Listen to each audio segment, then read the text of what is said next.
Bonjour, good afternoon, everyone. I will be speaking in English, if that's okay. I'm really glad to be here. This is an excellent conference so far, and I think there's a lot that we all have. There's a lot that we share, and it's very good to have these events where we can all just share our experiences and our ideas. I think it's all at the end for the benefit of improving education in Africa and around the world, in fact. I will start by just a quick statement to set the stage for what we're talking about. We are at a stage where no one really debates the role of ICT in education. That's over now. ICT has, in fact, leveled the educational landscape. That's a fact. I think we're all glad that in the world we've reached that far. But of course, this is just the beginning of the road. When we say ICT in education, what exactly do we mean by that? Because there's a lot of ideas that come to mind. We could just say that three main pillars. One, of course, is the teaching and learning. From that aspect, it's probably very understood, although there's a lot of details that we need to get into. The second one is the ICT in the use for management and administration for education purposes, of course.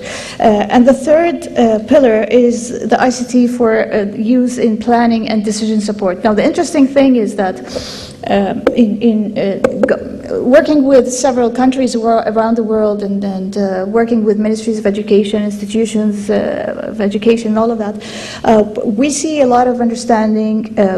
There's always one point that is focused on, and sometimes two maybe, but never the three really focused on together. Because what we're saying is that to reach complete integration of ICT in education, the three of these items or pillars have to be addressed.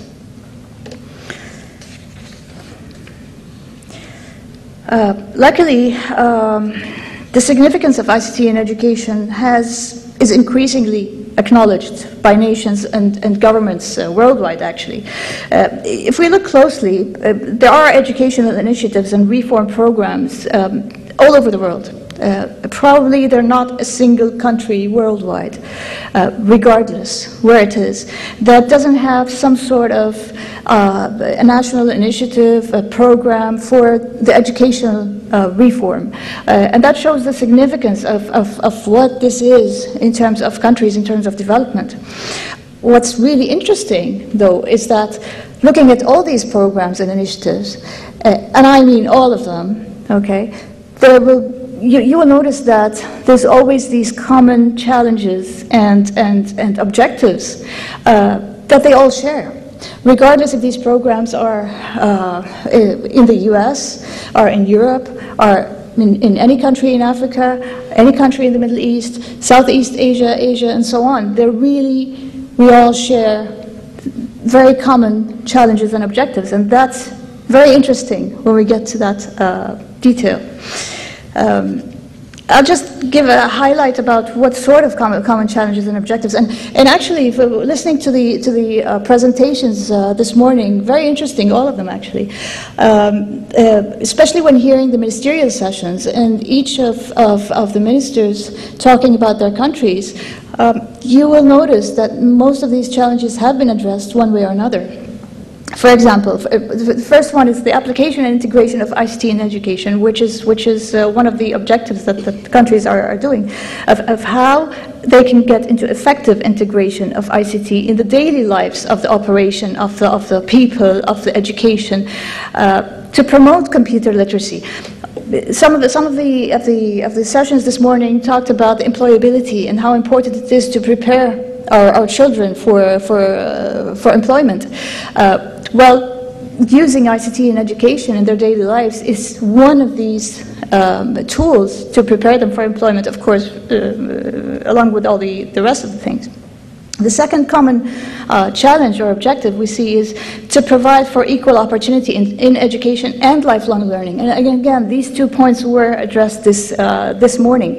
Equal opportunity, whether we're talking about challenges with gender, with profession, with physical location, with disabilities, and so on.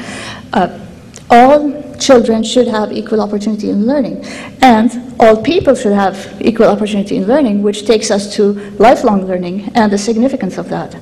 The third objective is to provide the access to learning material and specifically standards-based material, because that's a very important matter as well.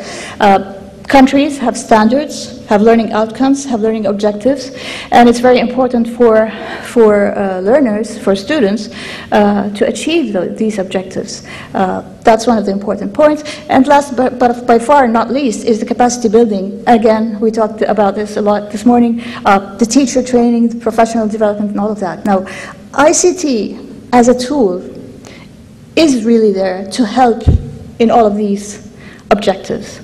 That's how we can achieve these objectives. Again, ICT as a tool. Okay. Now looking at, if we just take a very quick look at the various stakeholders when we talk about the education community.